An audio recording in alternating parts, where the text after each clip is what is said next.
और ये कंगाल हो जाता है। हालेलुया। क्या हो जाता है? ये कंगाल हो जाता है, इसके पास कुछ नहीं होता। तब एक व्यक्ति के घर में इसे क्या मिलती है? एक नौकरी मिलती है। और वो नौकरी क्या थी मेरे प्रियो? सुअर चराने की नौकरी। और उसका रोजगार कुछ नहीं था, उसको वेतन नहीं दिया जाता था। ये मुफ्त में ही क्या कर रहा है? नौकरी कर रहा है। और यहाँ लिखा हुआ है, वह चाहता था, 16 पद में, लूका 15 के 16 पद में, वह चाहता था कि उन फलियों से जिन्हें सूअर खाते थे अपना पेट भरे। और उसे कोई कुछ नहीं देता था। यानी वो मालिक जिसने इसे नौकरी पर रखा था, वो भी उसको कुछ नहीं देता था।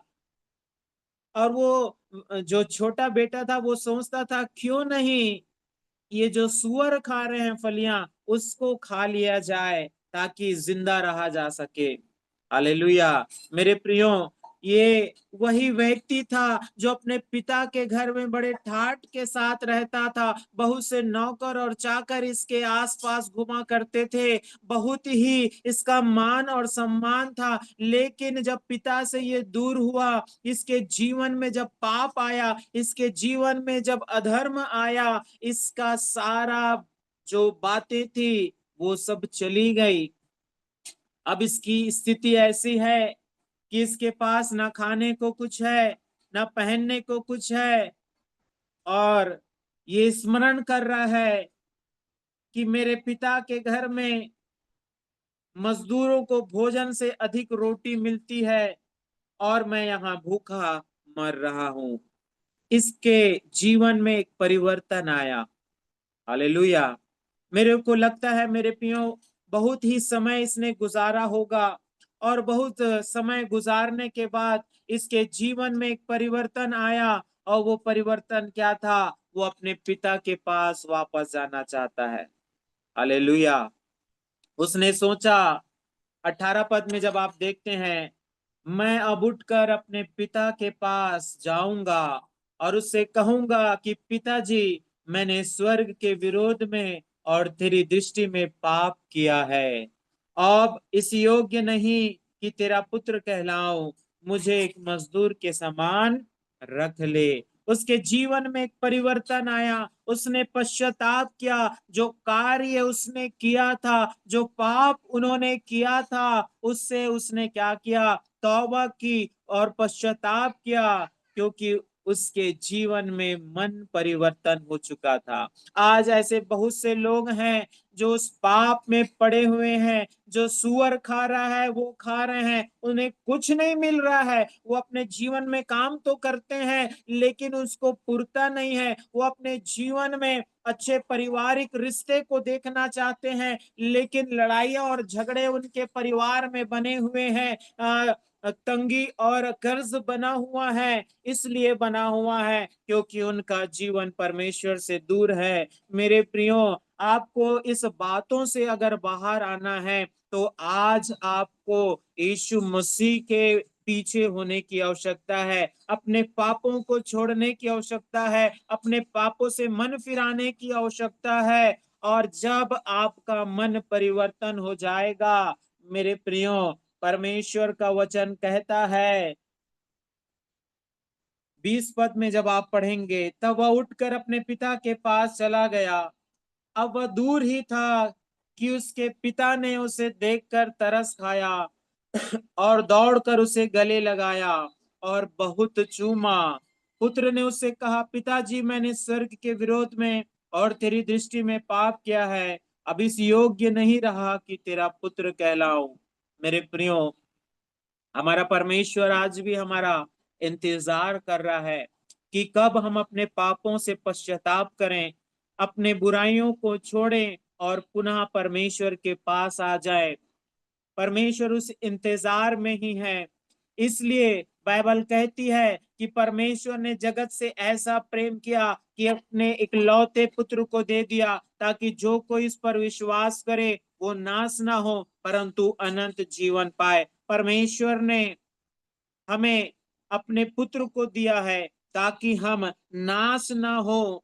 वो हमें स्वीकार करना चाहता है, वो हमें फिर से उस आदम के समान बनाना चाहता है। जो स्वरूपता और समानता परमेश्वर ने हमें पहले दी थी, वो फिर से हमको देना चाहता है। लेकिन शर्त यही है मेरे प्रियो, कि हमको हमारे जीवन में मन का परिवर्तन होना अवश्य है। आज संसार में बहुत से लोग हैं जो अपने मनों को नहीं फिराए हैं। वो उस कुकर्म में अपने क्षणिक आनंद को मना रहे हैं, वो बड़े खुशियों को वो मना रहे हैं। लेकिन एक समय उनके जीवन में आएगा जब उनका आनंद जाता रहेगा, वो अपने सच्चाइयों को देखने पाएंगे। क्योंकि बाइबल कहती है पाप की मजदूरी तो मृत्यु है। और जरूर से ऐसे जीवन जिन्होंने मन नहीं फिराया है, उनके जीवन में बीमारियां, उनके जीवन में मृत्यु का प्रभाव, उनके जीवन में शैतान के प्रभावों को वो देखने पाएंगे। लेकिन हमारे पास अवसर है कि इन बातों से हम बच जाएं। इन बातों से बचने के लिए आपको मन का परिवर्तन करना पड़ेगा, अर्थात अपने पापों को छोड़कर परमेश्वर के अनुसार अपने जीवन को जीना पड़ेगा। हालेलुया। मैंने आज कलीसिया में सिखाया कुछ बातों को, लेकिन एक बात जो मैं नहीं सिखाया, उस बात से मैं आरंभ करना चाहूंगा। मत्ती उसका 21 अध्याय, कैसे हम अपने पापों से तौबा करें। मत्ती उसका 21 अध्याय आप निकालें। मत्ती उसका 21 अध्याय, उसके 29 पद को आप देखें। वहां क्या लिखा हुआ है। यहाँ पास एक दृष्टांत है मेरे प्रियो। उसने उनसे एक दृष्टांत भी कहा।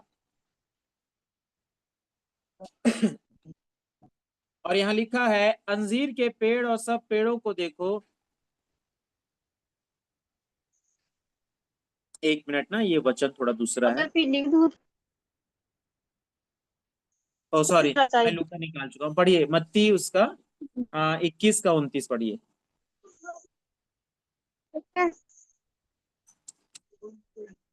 जी, पढ़ने के लिए तैयार रहना है मेरे आप लोगों को ना। हाँ हाँ। उत्तर दे उसने उत्तर दिया, मैं नहीं जाऊंगा, परंतु जी जी, बाद में। यहाँ क्या लिखा है। पुत्र ने क्या दिया। उसने उत्तर दिया, मैं नहीं जाऊंगा, परंतु बाद में पछता कर गया। है ना। वहां पास दो मनुष्यों, दो पुत्रों के विषय में यहाँ पास भी लिखा है।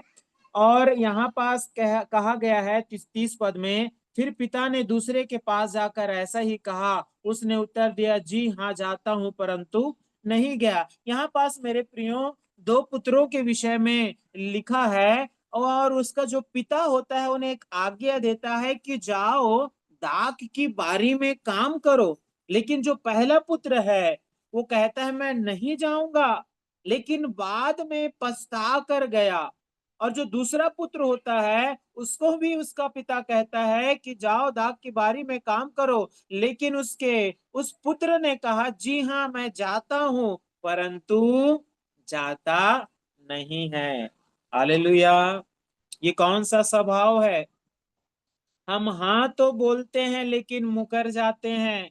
उसके जो दूसरा पुत्र था उसने बोला, मैं जा रहा हूं, मैं काम करूंगा दाग की बारी में, मैं चर्च जाऊंगा, मैं बाइबल पढ़ूंगा, मैं उपवास करूंगा, मेरे घर में शांति होगी, मेरे घर में प्रेम का माहौल होगा। लेकिन हम हाँ बोलते हैं, लेकिन हम ना बाइबल पढ़ते हैं, ना चर्च जाते हैं, ना हमारे घर में शांति का माहौल है। हमको सिर्फ क्या दिखता है, कमियां दिखती हैं।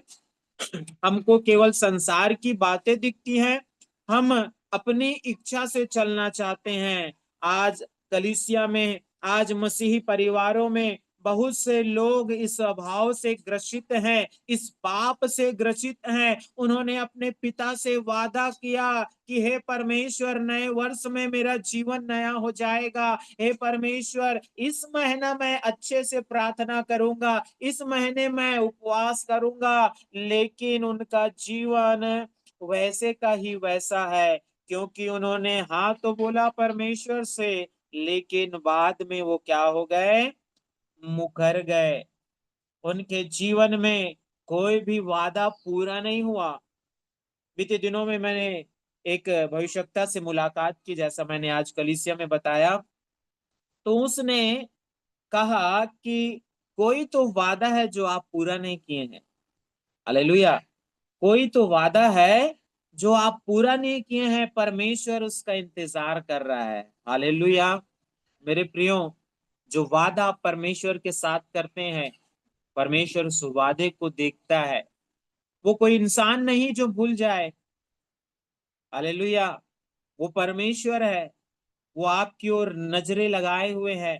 वो देख रहा है कि मेरा बेटी कब प्रार्थना करेगा। वो देख रहा है मेरा बेटा कब वचन को पढ़ेगा। वो देख रहा है कि आराधना कैसी ये कर रहे हैं, सच्चे हृदय से कि उस झूठे हृदय से। वो देख रहा है कि इनके घर में सामूहिक प्रार्थना हो रही है कि नहीं हो रही है। वो देख रहा है कि जो वादा हमने नए साल में किया था, प्रभु अब गुटखा नहीं खाऊंगा, प्रभु अब शराब नहीं पीऊंगा, प्रभु अब लड़ाई नहीं करूंगा, प्रभु अब अपनी पत्नी को नहीं मारूंगा, प्रभु अब मैं अपना घर अच्छे से चलाऊंगा। ये सारे वादे तो हम करते हैं, उस पे परमेश्वर की दृष्टि लगी हुई है। परमेश्वर उस बात का लेखा आपको लेगा। यदि आप परमेश्वर से वादा करके मुकरते हैं, परमेश्वर का न्याय प्रकट होता है मेरे प्रियो। हालेलुया। परमेश्वर का न्याय प्रकट होता है। इसलिए जो वादा जो आपने चाहा था कि आप करेंगे, उसे आपको क्या करना होगा? पूरा करना पड़ेगा। हालेलुया। मेरे प्रियो, जो मन्नतें आपने मानी है, उसे आपको निभाना है। आज बहुत से ऐसे लोग हैं जो प्रभु के लिए मन्नत तो मानते हैं, लेकिन उसे पूरा नहीं करते हैं, इसलिए उनके जीवन में श्राप बना हुआ है। कई प्रकार के श्राप होते हैं मेरे प्रियो, जो पीढ़ी से पीढ़ी आगे बढ़ते जाते हैं, और मनुष्य सोचता है मेरे साथ ही ऐसा क्यों होता है। हालेलुया। इसका रीजन है, जो वादा आपने परमेश्वर के साथ किया था, उसे आपने पूरा नहीं किया है। इसलिए श्राप जो होते हैं, ना केवल उस पीढ़ी में, लेकिन उनके बच्चों के जीवन में, उनके बच्चों के जीवन में ट्रांसफर होते जाते हैं। मेरे प्रियो, आज हमको इस पापी स्वभाव से अपने मन को परिवर्तन करने की आवश्यकता है। हालेलुया। मेरे प्रियो, एक और बात मैं आपको बताना चाहूंगा, जो बात मैंने आज कलीसिया में बताई है, और वो बात है, राजा दाऊद के बेटे का नाम अबशालोम था। और हम आज वर्तमान कलीसिया में देखते हैं, ये जो अबशालोम था, जिसे आप दूसरा सामुएल उसके 15 अध्याय और उसके 12 पद में जब आप पढ़ते हैं, तो अबशालोम उस पद में विद्रोह करता हुआ दिखता है। अपने पिता जो इज़राइल का राजा था, उसके खिलाफ वो खड़ा हो जाता है, ये जानते हुए भी कि उसके पिता का अभिषेक हुआ है राजा बनने के लिए। वो इस बात को जान रहा है कि उसके जीते जी कोई भी उसका पुत्र राजा नहीं बन सकता, लेकिन इस बात को जानने के बाद भी अबशालोम अपने पिता को क्या करना चाहता है? राजपद से हटाना चाहता है और उसका स्थान लेना चाहता है। यदि आप अबशालोम के विषय में पढ़ेंगे, तो बाइबल इस बात की गवाही देती है कि वो बड़ा रूपवान था, बड़ा सुंदर था, और उसके सिर से लेकर पैर के नखून तक एक भी दोष नहीं था। लेकिन हम देखते हैं उसके मन में एक बात शैतान ने डाली कि वो अपने ही लोगों के विरुद्ध खड़ा हो गया।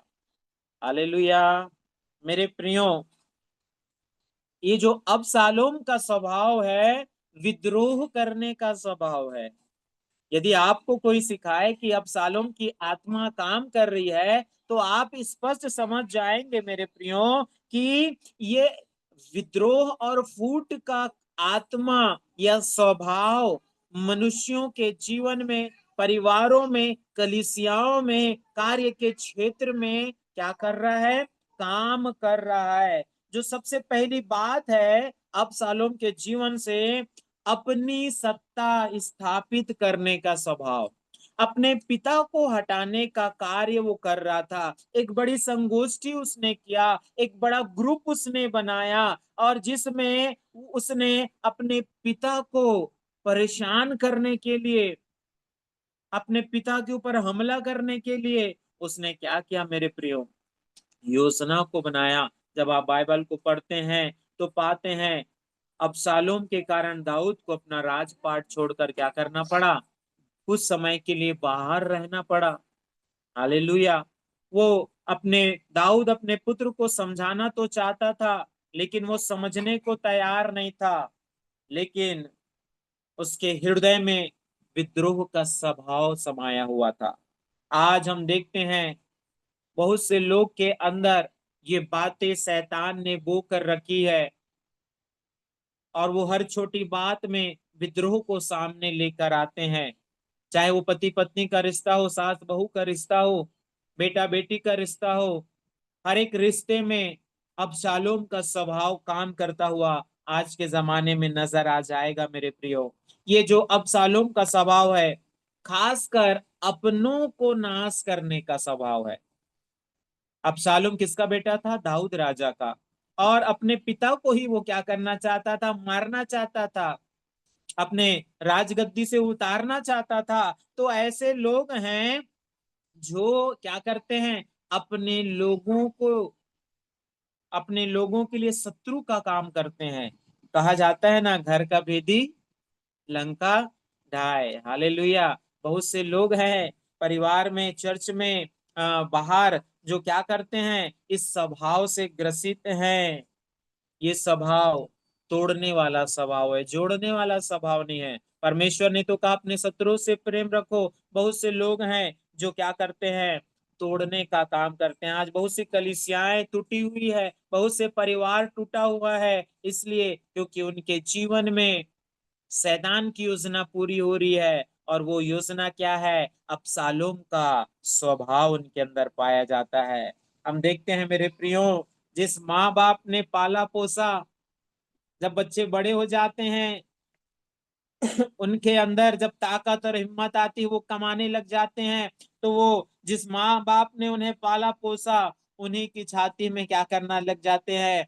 वार करना लग जाते हैं। उन्हीं की पीठ में लात और घूंसे मारने लगते हैं। एक परिवार को मैं जानता हूं, वो कोरबा साइड रहते हैं, और मैंने सुना है कि वो अपने पिता को क्या करते थे? हाथ और पैर को बांध दिया करते थे। इतना क्रूर वो बेटा था कि खटिया को सीधा खड़ा करता था और उसके हाथ को ऐसा और पैर को भी ऐसा करके क्या कर दिया जाता था? रात भर वो अपने पिता को बांध दिया करता था।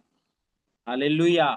आज ऐसे अबशालोम के समान व्यवहार करने वाले बहुत से लोग हैं।